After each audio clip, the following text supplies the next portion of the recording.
Hello everyone, this is Monalisha. Welcome to our channel. In today's class, we'll discuss about some MCQs based on the reflection of light as well as on spherical mirrors. So without wasting the time, let's start. Question number 1 says that the angle of reflection is always equal to the angle of incidence. Whether it is always, it is sometimes, under special conditions or never. ये हमने पढ़ा हुआ है बच्चों. This is the first law of reflection, that is angle of incidence is always equal to the angle of reflection because it is an universal law. Yes or no? So the answer will be it is always equal to the angle of incidence, right? Then question number 2 says that the angle between an incident ray and the plane mirror is 30 degree. ये क्या बोल रहा है? The angle between the incident ray and the plane mirror. Just try to understand बच्चों. This is the plane mirror. According to our question, the angle between an incident ray and the plane mirror is 30 degree. Suppose this is the incident ray, right? And incident ray and plane mirror के between angle बोल रहा है 30 degree. Then what will be the question here? The total angle between the incident ray and reflected ray will be. ये incident ray and reflected ray का total angle पूछ रहा है. So we know the rule here. The angle of incidence. This is the angle of reflection. This is the normal, right? हमें पता है कि normal से प्लेन मिरर में कितना एंगल क्रिएट करता है 90 डिग्री. तो यहाँ पर भी वैसे 90 डिग्री होगा. तो अगर ये 30 डिग्री हो गया, this will be the 60 degree, right? वैसे ही तो ये 90 डिग्री बनेगा 60 + 30. अगर ये एंगल ऑफ इंसिडेंस हमारा 60 डिग्री हो गया, what will be the angle of reflection? It will also be 60 degree, क्योंकि हमें पता ही है angle of incidence is always equal to the angle of reflection. So the question will the total angle between the incident ray and the reflected ray will. तो कितना angle हुआ total? Angle of incidence हमारा 60 plus angle of reflection भी 60. सो it is 120, right? So what will be the answer here? It is 120. Come to the third question. A ray of light is incident on a plane mirror making an angle of 90 degree with the mirror surface. According to the question ये बोल रहा है, this is the mirror surface. अगर एक light ray incident कर रहा है plane mirror में making an angle of 90 degree, ये हमारा इंसिडेंट रे ये बोल रहा है. ये 90 डिग्री एंगल और परपेंडिकुलर एंगल क्रिएट कर रहा है to the mirror surface. Perpendicular है मिरर सरफेस में. So we can say that यहाँ पर क्या होगा, अगर ये परपेंडिकुलर है और 90 डिग्री एंगल क्रिएट कर रहा है कौन? एक रे ऑफ लाइट. तो what will be the incident angle? It will be 0, right? Angle of incidence 0 होगा क्योंकि वो कोई एंगल नहीं क्रिएट करता, वो परपेंडिकुलर है यहाँ पर. सो अगर एंगल ऑफ इंसिडेंस 0 है, what will be the angle of reflection? It will also be 0. So our answer will be 0. वही क्वेश्चन में पूछा गया है कि the angle of reflection for this ray of light will be 0 degree. यहाँ पर समझ में आया? मैंने आपको पढ़ाया था जब चैप्टर हम लोग कर रहे थे. अगर कोई भी light ray it is perpendicular to the mirror surface, वहाँ पर ये कितना एंगल क्रिएट करेगा? 0 डिग्री होगा. सो अगर angle of incidence will be 0, then angle of reflection will also be 0. Here is a question number 4. The image of an object form by plane mirror is. Plane mirror में object का image कैसा बनेगा बच्चों? Whether it is virtual, whether it is real, it is diminished और whether it is upside down. कैसा image बनेगा plane mirror में? Real तो बनेगा नहीं, क्योंकि रियल इमेज कहाँ बनता है? सिर्फ एंड सिर्फ सिनेमा स्क्रीन में बनता है, राइट? डिमिनिस्ड भी नहीं बनता है, क्योंकि जब हम अपने आप को प्लेन मिरर में देखते हैं, क्या हम अपने आप को छोटे दिखते हैं? छोटा साइज का दिखता है? नहीं. So it is also not the answer. Then upside down क्या है? उल्टा बनेगा. क्या हम अपने आप को उल्टा देखते हैं प्लेन मिरर में?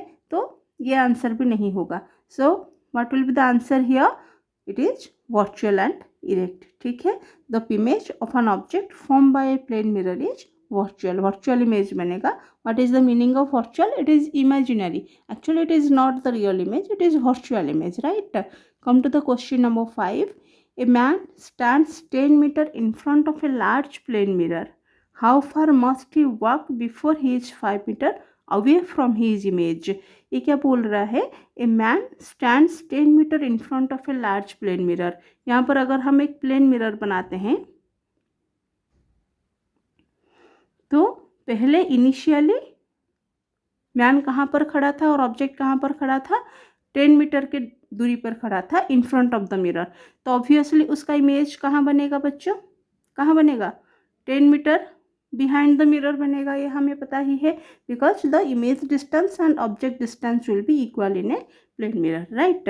सो the question is how far must he walk before he is 5 metre away from he image. ये बोल रहा है इनिशियली तो ये 10 मीटर डिस्टेंस पे था ऑब्जेक्ट एंड इमेज, अगर उसका इमेज 5 मीटर डिस्टेंस पे आ जाएगा तो ऑब्जेक्ट को कितना डिस्टेंस यहाँ पर आगे आना पड़ेगा।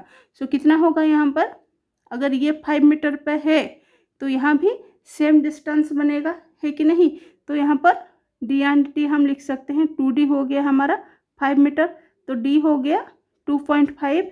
तो अगर यहाँ पर ये 5 मीटर में इमेज बन रहा है तो ऑब्जेक्ट कितने डिस्टेंस में बनेगा, 10 minus 2.5 that is 7.5 metre.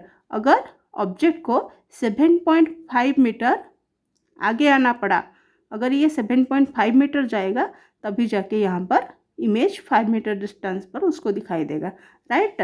So the answer will be C, 7.5 metre. Come to the question number 6, in a convex mirror reflection of light takes place at. Convex mirror में light का reflection कहाँ होता है, a flat surface में, inward surface, outward surface और an uneven surface. Convex mirror हमारा कैसा होता है, this is the convex mirror, right. तो उसका reflecting surface will be bulging outward, so the answer will be outward surface. Come to the next question, a diverging mirror is, diverging mirror हम किसको बोलते हैं, प्लेन मिरर को diverging mirror बोलेंगे नहीं, convex mirror को बोलते हैं ए कॉन्केव मिरर और ए सेविंग मिरर। कॉन्केव मिरर तो हमारा कन्वर्जिंग मिरर हो गया बच्चों, सो the answer will B A convex mirror, क्योंकि सेविंग मिरर भी नहीं होगा। सो सेविंग मिरर अगेन क्या होगा, ये भी कॉन्केव मिरर का यूज इसको हम बोलेंगे। तो डाइवर्जिंग मिरर कौन होगा, कॉन्वेक्स मिरर, क्योंकि उसमें लाइट डाइवर्ज होता है, they appear to diverge from the mirror, right. So this is the question number 7. Our next question is, if r is the radius of curvature of a spherical mirror and f is its focal length, then r is equal to f, r is equal to 2f, r is equal to f by 2 and r is equal to 3f. What will be the answer here? So suppose this is our concave mirror, right? So ये क्या है हमारा centre of curvature and ये pole, this is our principal focus, right. तो C P हमारा क्या हो गया आर एंड एफ क्या हो गया, बिल्कुल आर के बिटवीन है, सो एफ इजिकल टू हमारा हो गया क्या आर बाई 2, तो आर क्या हो जाएगा 2f हो जाएगा। सो देखिए ऑप्शन में से ये दोनों में से आंसर कौन सा है, आर इजिकल टू एफ होगा या प्रिंसिपल फोकस रेडियस के बराबर होगा, बिल्कुल नहीं, R is equal to 2f, yes ये आंसर भी होगा आर इजिकल टू 2f, क्योंकि आर का डबल हो जाएगा हमारा, सॉरी फोकल लेंथ का डबल हो जाएगा R. Then C R is equal to F by 2, नहीं F is equal to R by 2, ठीक है। Then R is equal to 3f, no this is also not the answer. Come to the next question, the focal length of a spherical mirror of radius of curvature 30 centimetre is. अगर radius of curvature 30 centimetre दिया है, R is equal to 30 centimetre, then F पूछा है what is the focal length, ठीक है। Then क्या होगा, हमें पता है आर इज इक्वल टू क्या होगा 2f होगा, है कि नहीं। तो कितना हो जाएगा आंसर, फोकल लेंथ पूछा है R is equal to 2f, तो f इज इक्वल टू कितना हो जाएगा r by 2, so that is 30 divided by 2, that is 15 centimetre, the R answer will be 15 centimetre. Come to the next question, if the focal length of a spherical mirror is 12.5 less centimetre, ये तो less centimetre दिया है बच्चों, ये सिर्फ confuse करने के लिए दिया है, इसका सिर्फ एंड सिर्फ सीधा सीधा मीनिंग है 12.5 centimetre, its radius of curvature will be, यहाँ पर एफ पूछा था, यहाँ पर आर पूछा है, फोकल लेंथ दिया गया है कितना, F is equal to 12.5, right. Then what is the radius of curvature here, R कितना हो जाएगा 2f, देन 2 इंटू 12.5, तो कितना हो जाएगा 25 centimetre, the answer will B 25 centimetre. Hope you understand this. Question number 11 says that the image formed by a concave mirror is real, inverted and the same size as the object. The position of the object must then be.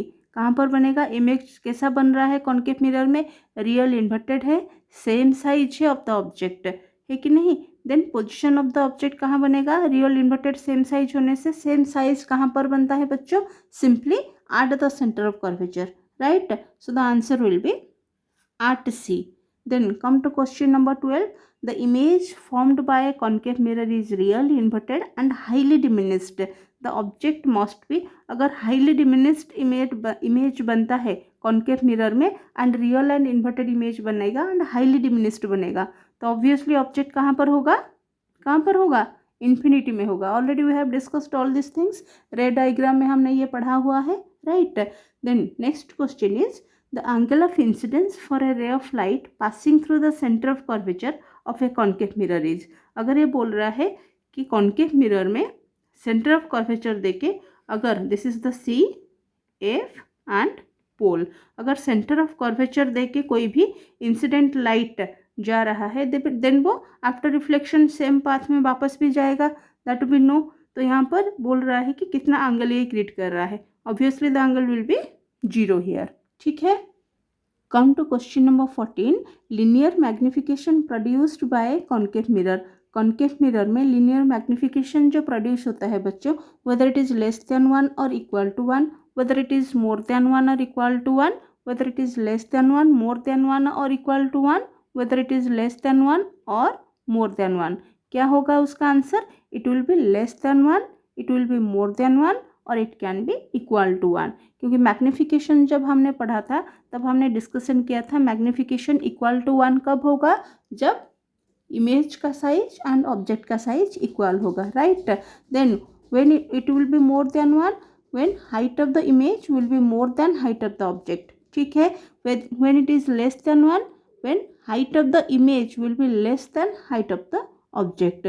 तो linear magnification concave mirror में क्या होगा, it can be less than 1, it can B more than 1 और it can be equal to 1। Come to the next question, magnification produced by convex mirror is always. Convex mirror में हमारा कैसा image बनता है बच्चों, हमेशा डिमिनिस्ड इमेज बनेगा, virtual and erect image बनेगा, राइट, ये हमने पढ़ा हुआ था। सो मैग्निफिकेशन अगर डिमिनिस्ड इमेज बनता है तो क्या होगा, ऑब्जेक्ट का साइज क्या होगा, इमेज के साइज से ऑलवेज बड़ा होगा, और you can say the size of the image will always be smaller than size of the object, so it is always less than 1. So the answer will be B, always less than 1. Then come to the next question, magnification produced by plane mirror is. Plane mirror में magnification कैसा होगा, plane mirror में हमारा size कैसा दिखता है, object का size is equal to the size of the image, yes, so it is always equal to 1। Plane mirror में साइज हमेशा इक्वल होगा, so the magnification will always be equal to 1। Come to question number 17, the image formed by spherical mirror is virtual, the mirror will be. अगर spherical mirror में virtual image बनता हो तो वो कौन से टाइप का स्फेरिकल मिरर होगा, वेदर कॉन्केव, वेदर कॉन्वेक्स, इधर कॉन्केव और कॉन्वेक्स और मेटेलिक। हमें पता है वर्चुअल इमेज कहाँ पर बनता है बच्चों, कॉन्केव मिरर में भी बनता है क्योंकि वर्चुअल इरेक्ट इमेज भी बनेगा as well as real inverted image भी बनेगा। और कहाँ बनता है, कॉन्वेक्स मिरर में तो दोनों ही केस में वर्चुअल एंड इरेक्ट इमेज बनते हैं। So the answer will be इधर कॉन्केव और convex, right. So this is the answer of question number 17. Come to the next question. Question number 18 says that the mirror used by a dentist to examine the teeth of a person is. Dentist कौन से mirror use करते हैं बच्चों, क्योंकि उनको defect देखना होता है। सो कैन यू इमेजिन, वहाँ पर सारे जो लाइट होते हैं वो एक जगह कन्वर्ज होना चाहिए, फोकस होना चाहिए, तो simply the answer will be concave mirror, right. Come to the question number 19, if the image formed is always virtual, अगर हमेशा वर्चुअल इमेज फॉर्म होगा, द मिरर कैन बी, ये सिर्फ नहीं बोल रहा है कि स्फेरिकल मिरर से बोल रहा है ऑलवेज वर्चुअल इमेज फॉर्म होगा। सो कौन से मिरर में हमेशा वर्चुअल इमेज फॉर्म होता है, सिंपली कॉन्वेक्स मिरर में भी होगा। और कौन से मिरर में भी होगा, प्लेन मिरर में भी हमारा वर्चुअल इमेज फॉर्म होता है, क्योंकि प्लेन मिरर में इमेज रियल नहीं होता, right. So the answer will be convex और plane. Come to the question number 20, a concave mirror cannot be used as. Concave mirror किस चीज़ के लिए यूज नहीं किया जा सकता, a magnifying mirror, a torch reflector, a dentist mirror, a rear view mirror।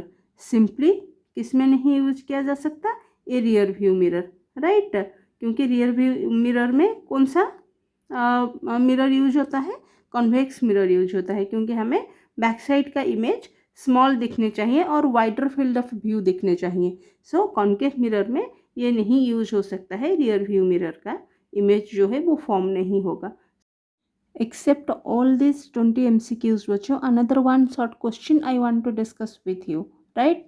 So the question is, how to distinguish between a plane mirror, a concave mirror and a convex mirror without touching them?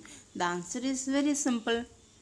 A plane mirror will produce an image of the same size as our face and will look our normal self. हमारा face जैसा है वैसे ही same size का and normal दिखेगा in a plane mirror. What about concave mirror? A concave mirror will produce an image of magnified size and our face will look much bigger. यहाँ पर हमारा फेस कैसा दिखेगा concave mirror में? काफ़ी बड़ा दिखेगा, like that of giant. What about in convex mirror? A convex mirror will produce a diminished image and our face will look much smaller. हमारा फेस कैसा दिखेगा? काफ़ी छोटा दिखेगा, like that of a small child.